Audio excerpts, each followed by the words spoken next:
Sorry.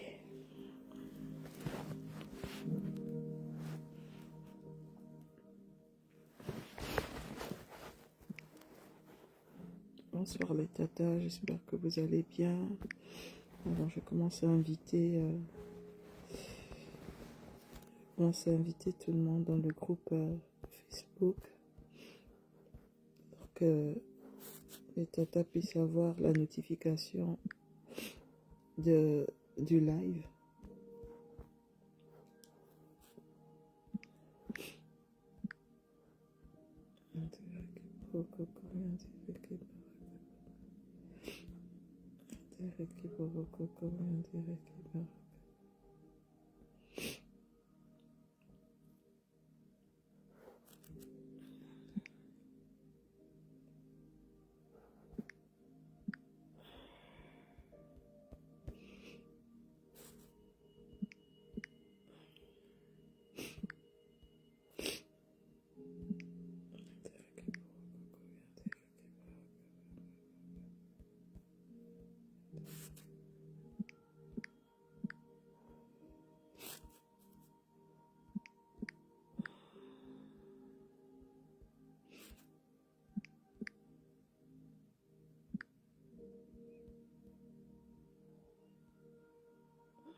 Bonsoir les tatas, nous allons commencer notre lecture de la parole. Nous sommes sur le livre de l'Exode. Exode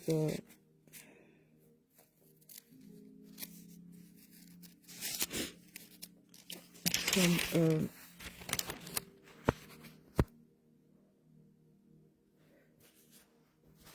au chapitre 18. À partir du verset 13. Alors nous avons 30 minutes. 30 minutes de lecture de la parole. Et n'hésitez pas à vous connecter, à cliquer sur le lien à l'extérieur, le lien pour accéder au groupe WhatsApp. Alors, je sais qu'il y a beaucoup qui se connectent en replay. Voilà, nous allons commencer.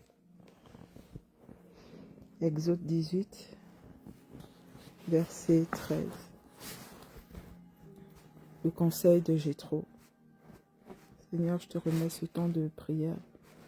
Je te remets toutes les femmes qui sont connectées et je te remets toutes les femmes qui se connecteront en replay. Seigneur, nous trempons ce moment dans ton sang, Seigneur. Parle-nous au travers de ta parole. Dis-nous des choses, Seigneur mon Dieu. Parle-nous, parle à nos cœurs. Seigneur, tu nous as dit, tu m'as dit, Seigneur mon Dieu, que nous devons lire ce livre de l'Exode de façon prophétique. Parce que pendant que nous lisons ce livre, Seigneur mon Dieu, nous allons sortir aussi de toutes sortes de captivités, Seigneur, dans nos vies. Alors que ce soit véritablement manifeste dans nos vies, que nous sortons des captivités, de toutes sortes de captivités, au nom puissant de Jésus. Je te remets toutes les femmes de ce groupe, Papa. Visite-les et bénis-les au nom puissant de Jésus. Prends toute la place, Seigneur mon Dieu. Remplis-nous, Seigneur mon Dieu. Remplis-nous, Seigneur mon Dieu. Prends possession de ce temps. Seigneur mon Dieu, prends possession de nos pensées, de nos êtres, Papa. Nous fermons la porte à toute pensée de distraction, tout esprit de distraction, toute voix de distraction. Et nous déclarons, Papa, que nous sommes connectés à la bouche du Saint-Esprit. Et que, Papa, tu lis au travers de nous. Et que quand je lis, Seigneur, que chacune de nous t'entende, Seigneur mon Dieu, dans sa langue maternelle. Seigneur mon Dieu, que cette parole résonne dans nos cœurs. Au nom puissant de Jésus. Amen. Le lendemain, Moïse siégea pour rendre justice au peuple. Du matin au soir, les gens se tinrent devant lui. Lorsque le beau-père de Moïse vit toute la peine que celui-ci se donnait pour le peuple, il lui dit, « Pourquoi agis-tu de la sorte pour traiter les affaires du peuple? Pourquoi sièges-tu seul et pourquoi tout ce monde attend-il debout du matin au soir pour se présenter devant toi ?»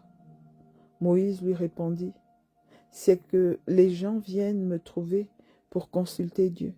Lorsqu'ils ont des différends, ils viennent à moi et je sers d'arbitre entre les parties. Je leur fais connaître les ordonnances et les lois de Dieu. » Le beau-père de Moïse lui dit, « Ta façon de faire n'est pas bonne. Tu finiras à coup sûr par t'épuiser, toi et le peuple qui est avec toi, car la tâche dépasse tes forces. Tu ne peux pas l'accomplir seul. Maintenant, écoute le conseil que je vais te donner et que Dieu te vienne en aide. Ton rôle est de présenter le peuple auprès de Dieu et de porter les litiges devant lui. Tu dois aussi leur communiquer ses ordonnances et ses lois, leur enseigner la voie à suivre et la conduite à tenir.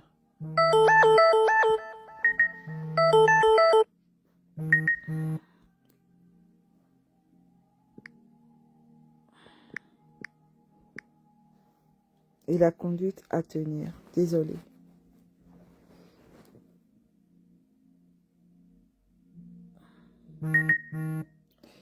Tu ne peux pas l'accomplir seul. Maintenant, écoute le conseil que je vais te donner et que Dieu te vienne en aide.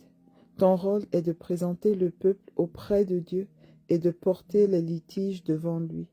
Tu dois aussi leur communiquer ses ordonnances et ses lois, leur enseigner la voie à suivre et la conduite à tenir. Pour le reste, choisis parmi le peuple des hommes de valeur qui craignent Dieu, respectueux de la vérité, incorruptibles. Tu les placeras à la tête du peuple comme chefs de milliers, chefs de centaines, chefs de cinquantaines et chefs de dizaines. Ils seront en tout temps à la disposition du peuple pour juger les affaires ordinaires et ils ne porteront devant toi que les affaires importantes, mais ils jugeront eux-mêmes les cas faciles à régler. Allège ainsi ta charge, qu'ils la portent avec toi. Si tu agis comme je te le conseille et que Dieu te dirige, tu pourras tenir bon et tous ces gens arriveront chez eux dans de bonnes conditions.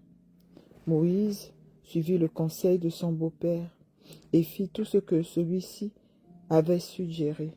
Il choisit dans tout Israël des hommes capables et les plaça à la tête du peuple comme chefs de milliers, chefs de centaines, chefs de cinquantaines et de dizaines.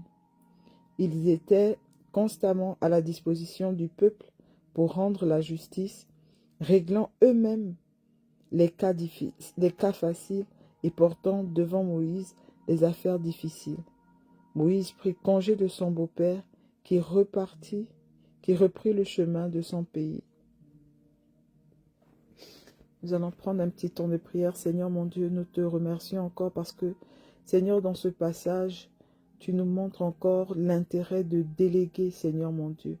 Seigneur, nous ne voulons pas nous fatiguer à la tâche, nous ne voulons pas, Seigneur, porter les fardeaux de nous-mêmes, Seigneur mon Dieu.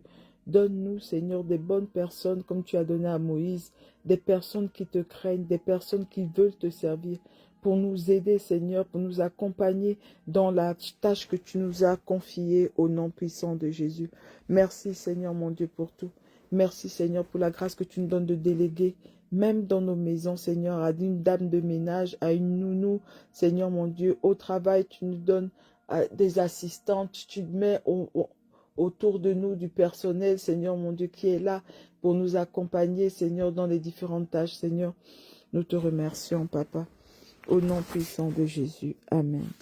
Nous allons continuer notre lecture. Chapitre 19.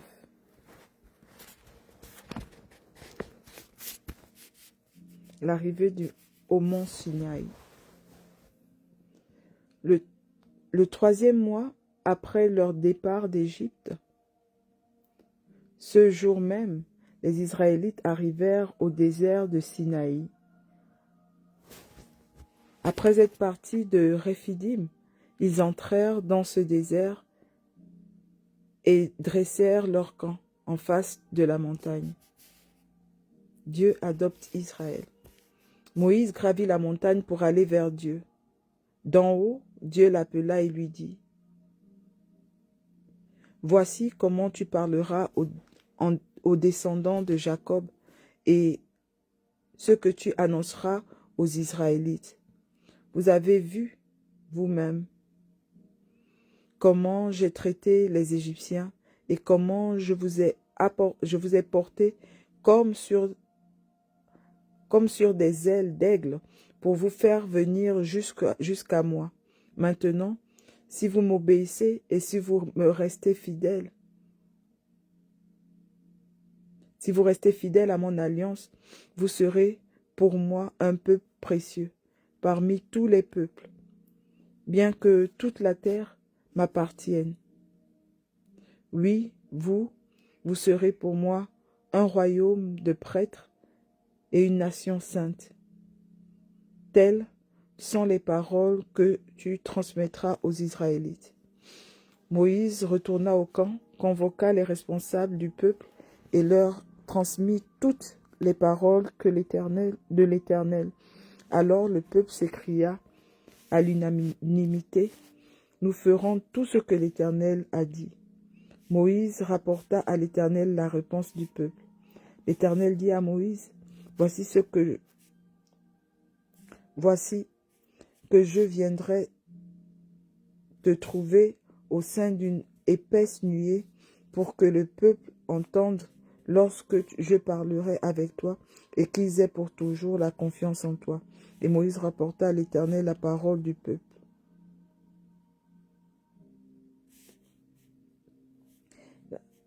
L'Éternel dit à Moïse : va trouver le peuple et demande-lui d'accomplir aujourd'hui et demain les rites de purification et de laver leurs vêtements, qu'ils se tiennent prêts pour après-demain, car ce jour-là, je descendrai sur le mont Sinaï à la vue de tout le peuple. Tu leur fixeras des limites autour de la montagne et tu leur donneras cet avertissement. Gardez-vous bien de gravir cette montagne et même de vous en approcher. Quiconque s'en approchera sera puni de mort. Si quelqu'un transgresse cet ordre, on ne le touchera pas, mais on le lapidera ou on le percera de flèches, qu'il s'agisse d'une bête ou d'un homme. Il ne restera pas en vie, car seulement lorsque la corne du bélier sonnera, c'est seulement lorsque la corne du bélier sonnera que certains monteront sur la montagne. Moïse redescendit de la montagne vers le peuple pour lui faire accomplir les rites de purification. Ils lavèrent aussi leurs vêtements.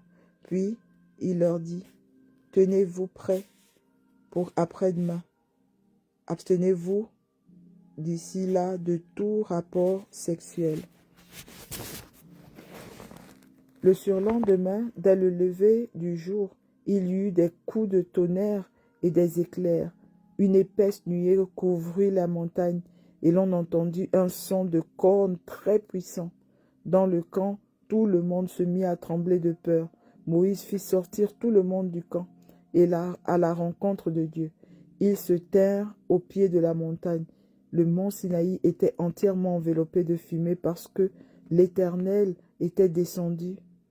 Et là, au milieu du feu, et la fumée s'élevait comme celle d'une fournaise. Toute la montagne était secouée d'un violent tremblement de terre. Le son du corps allait en s'amplifiant énormément. Moïse parlait et Dieu lui répondait dans le tonnerre. Alors l'Éternel était descendu sur le sommet du mont Sinaï et l'on appela Moïse. Et il y appela Moïse. Moïse monta. L'Éternel dit, « Redescends avertir le peuple de ne pas se précipiter vers l'Éternel pour le voir, car beaucoup d'entre eux y perdraient la vie. Même les prêtres qui s'approchent de moi doivent se purifier, sous peine de voir l'Éternel décimer leur rang. » Moïse dit à l'Éternel, « Le peuple ne saurait gravir la montagne de Sinaï, puisque tu nous as toi-même prescrit de fixer des limites autour de la montagne et de la tenir pour sacrée. » L'Éternel lui répéta, « Va, descends, et puis tu monteras avec Aaron. Mais que les prêtres et le peuple ne se précipitent pas pour monter vers moi, de peur que je ne décime leur rang. » Moïse descendit vers le peuple pour lui parler. Alors Dieu prononça toutes ces paroles. « Je suis l'Éternel ton Dieu, qui t'a fait sortir d'Égypte, du pays où tu étais esclave. Tu n'auras pas d'autre Dieu que moi. Tu ne feras pas d'idole ni de représentation quelconque de ceux qui se trouvent en haut du ciel, ici-bas sur terre, ou dans les eaux plus bas que la terre. Tu ne te prosterneras pas devant de telles idoles. Tu ne leur rendras pas un culte, car moi, l'Éternel ton Dieu, je suis un Dieu qui ne tolère aucun rival. Je punis les fils pour la faute de leur père jusqu'à la 3e, voire la 4e génération de ceux qui me haïssent. Mais j'agis avec amour jusqu'à la 1000e génération envers ceux qui m'aiment et qui obéissent à mes commandements. Tu n'utiliseras pas le nom de l'Éternel ton Dieu pour tromper, car l'Éternel ne laisse pas impunis ceux qui utilisent son nom pour tromper. Pense à observer le jour du sabbat et fais-en un jour consacré à l'Éternel. Tu travailleras 6 jours pour faire tout ce que tu as à faire, mais le 7e jour est le jour du repos consacré à l'Éternel ton Dieu.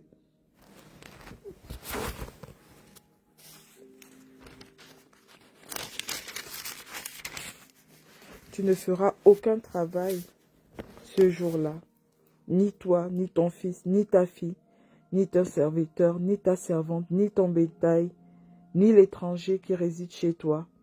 Car en 6 jours, l'Éternel a fait la terre, la mer et tout ce qui s'y trouve. Mais le 7e jour, il s'est reposé. C'est pourquoi l'Éternel a béni le jour du sabbat et en a fait un jour qui lui est consacré. Honore ton père et ta mère afin que tes jours, afin de jouir d'une longue vie dans le pays que l'Éternel, ton Dieu, te donne. Tu ne commettras pas de meurtre, tu ne commettras pas d'adultère, tu ne commettras pas de vol, tu ne porteras pas de faux témoignages contre ton prochain. Tu ne convoiteras pas la maison de ton prochain. Tu ne convoiteras pas la femme de ton prochain, ni son serviteur, ni sa servante, ni son bœuf, ni son âne, ni rien qui appartienne à ton prochain. Moïse, intermédiaire entre eux, Dieu et les peuples. Tout le peuple entendait le tonnerre et le son du corps et voyait des éclairs et la fumée qui enveloppait la montagne. À ce spectacle, ils se mirent tous à trembler de peur et ils se tinrent à distance. Ils dirent à Moïse, parle-nous toi-même et nous t'obéirons. Mais que Dieu ne nous parle pas directement pour que nous ne mourions pas. Moïse répondit, n'ayez pas peur, si Dieu est venu ainsi, c'est pour vous mettre à l'épreuve et pour que vous le craigniez afin de ne pas pécher. Le peuple resta à distance. Moïse seul s'approcha de l'épaisse nuée dans laquelle Dieu se tenait.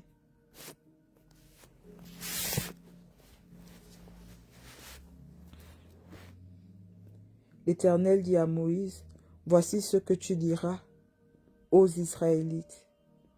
Vous avez vu comment je vous ai parlé du haut du ciel. Vous ne m'associerez aucune divinité. Vous ne vous fabriquerez aucune idole en argent ou en or. Vous construirez pour moi un autel en terre sur lequel vous offrirez vos holocaustes et vos sacrifices de communion, votre petit et votre grand bétail en tout lieu où j'appellerai mon souvenir, où je rappellerai mon souvenir. Je viendrai vers vous et je vous bénirai. Si vous me construisez un autel en pierre, vous ne le bâtirez pas en pierre taillée, car en taillant les pierres au ciseau, vous les profaneriez. Vous ne construiriez pas d'autel auquel on monte par des marches pour ne pas exposer au regard la nudité de ceux qui y monteront.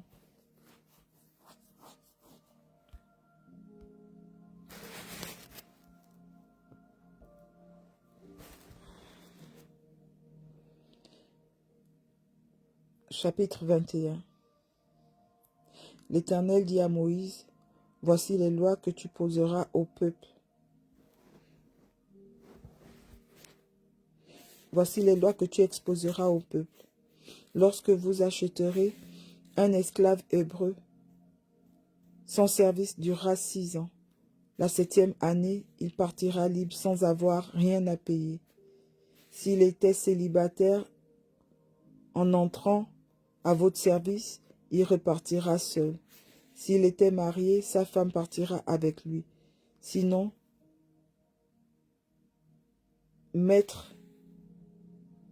si son maître lui a procuré une femme et qu'elle lui a donné des fils ou des filles, la femme et ses enfants resteront la propriété du maître.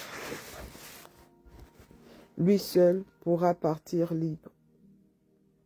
Lui seul partira libre. Mais si le serviteur déclare « J'aime mon maître, ma femme et mes enfants, je renonce à partir libre », alors le maître prendra Dieu à témoin et fera approcher l'homme du battant de la porte ou de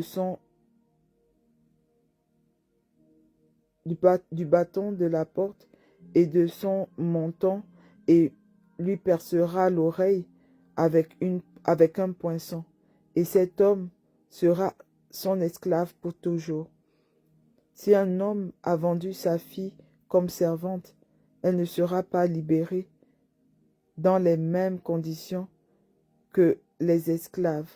Si elle déplaît à son maître qui se la réservait, il la fera racheter, mais il ne pourra pas la vendre à des étrangers. Ce serait la trahir. S'il l'a destinée à son fils, il la traitera selon le droit qui s'applique à des filles. Si après l'avoir épousée, il prend une autre femme, il ne retranchera rien à la nourriture et à l'habillement de la première, ni à son devoir conjugal envers elle. S'il lui refuse l'une de ces trois choses, elle pourra partir libre, sans paiement.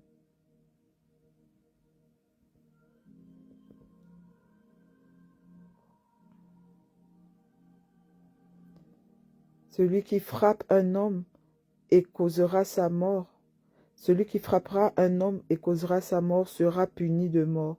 Cependant, s'il n'avait pas l'intention de donner la mort, mais que Dieu a fait tomber un homme entre ses mains, je te désignerai un endroit pour lui, où il pourra se réfugier. Par contre, si quelqu'un agit avec préméditation et qu'il assassine son prochain par ruse, vous irez jusqu'à l'arracher à mon autel pour le faire mourir. Celui qui frappe son père ou sa mère sera puni de mort. Celui qui commet un rapt sera également mis à mort, qu'il ait vendu sa victime comme un esclave ou qu'on le trouve encore entre ses mains. Celui qui maudit son père ou sa mère sera puni de mort. Si au cours d'une dispute, un homme en frappe un autre du poing ou à un coup de pierre sans causer sa mort, mais en l'obligeant à s'aliter, si la victime se relève et peut de nouveau se promener dehors, fût-ce en s'appuyant sur une canne, celui qui l'aura frappé sera acquitté. Toutefois, il dédommagera l'autre pour son temps d'arrêt de travail et il se chargera de le faire soigner. Si quelqu'un fait mourir son esclave ou sa servante en le frappant d'un coup de bâton, il devra être puni. Toutefois, si le blessé survit un jour ou deux, son maître ne sera pas puni car il a acquis avec son propre argent.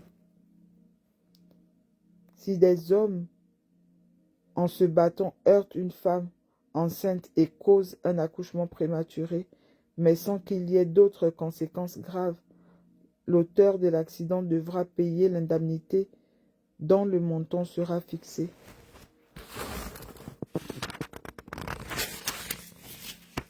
par le mari de la femme et approuvé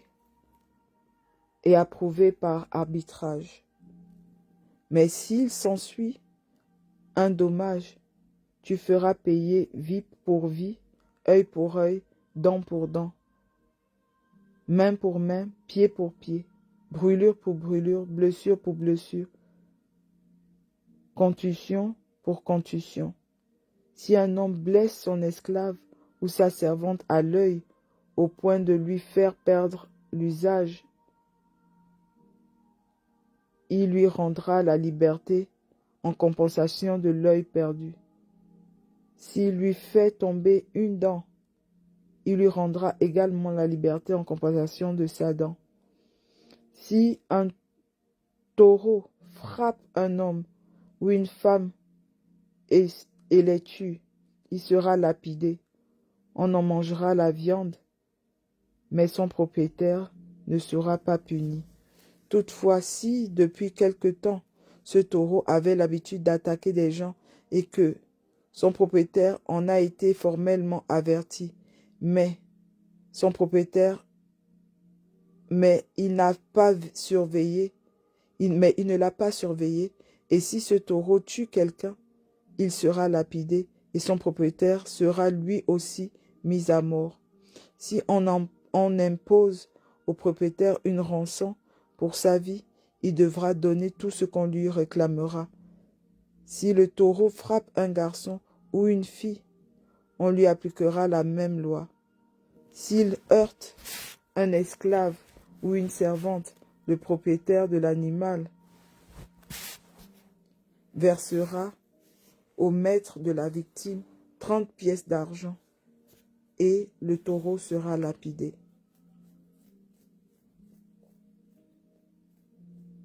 Amen. Seigneur mon Dieu, nous venons te remercier encore pour ce temps de méditation de la parole. Papa, merci encore pour tout ce que tu nous as permis de voir. Tu nous as encore donné des règles, Seigneur mon Dieu, des commandements, Seigneur, au travers de ce passage biblique, Seigneur. Nous n'avons pas la capacité d'obéir à toutes ces choses, Papa. C'est toi seul qui peux nous donner la capacité de le faire. Seigneur, donne-nous la sagesse, donne-nous le Saint-Esprit, donne-nous de respecter, Seigneur, tout ce que tu nous demandes de faire. Aide-nous à te plaire, Papa. Nous n'avons que toi, nous ne voulons que toi et nous voulons seulement te servir. Nous voulons te rendre fiers, nous voulons faire ce qui est bon. Papa, aide-nous, Seigneur. Aide-nous, Papa. Il est quelquefois très difficile de vivre sans juger. Même dans nos pensées, nous jugeons, Seigneur mon Dieu. Aide-nous. Aide-nous à être de bonnes personnes. Au nom puissant de Jésus. Merci, Seigneur mon Dieu, pour tout. Papa, je te remets cette nuit. Je viens cacher toutes les femmes de prière World Leader dans le sang de Jésus. Je viens, Seigneur, cacher nos maisons dans ton sang. Je viens cacher nos époux, nos enfants dans ton sang. Je viens cacher nos familles dans ton sang. C'est toi qui as le dernier mot. C'est toi qui nous emmènes. C'est toi qui nous gardes. C'est toi qui nous protège. C'est toi qui veille sur nous. C'est toi qui nous donne la capacité, Seigneur mon Dieu, de te servir au travers de tout ce que nous faisons. Papa, à la fin, c'est toi, à toi que nous voulons plaire. Au nom puissant de Jésus. Continue de nous garder encore. Continue de combattre pour nous. Continue de lever ta main, Seigneur mon Dieu, et de confondre nos ennemis. Merci, Seigneur mon Dieu, pour tout. À toi soit l'honneur et la gloire. Toi qui vis et qui règnes pour les siècles des siècles. Amen. Amen. Je vous souhaite une bonne nuit, les tatas. Que Dieu nous garde, que Dieu nous protège. Et on se dit à demain soir et demain matin dans le groupe WhatsApp. Pour celles qui sont dans le groupe, qui ne sont pas encore dans le groupe, vous pouvez aller cliquer sur le lien. Lorsque vous sortez de cette vidéo, vous allez voir le post qui contient le lien est épinglé dans la page Facebook et vous pourrez joindre les autres. Et là-bas, nous passons des temps à partager la parole tous les matins. Et c'est tellement bien quand le Seigneur nous parle. Et je vous souhaite une bonne nuit, que Dieu nous garde tous, au nom puissant de Jésus. Amen.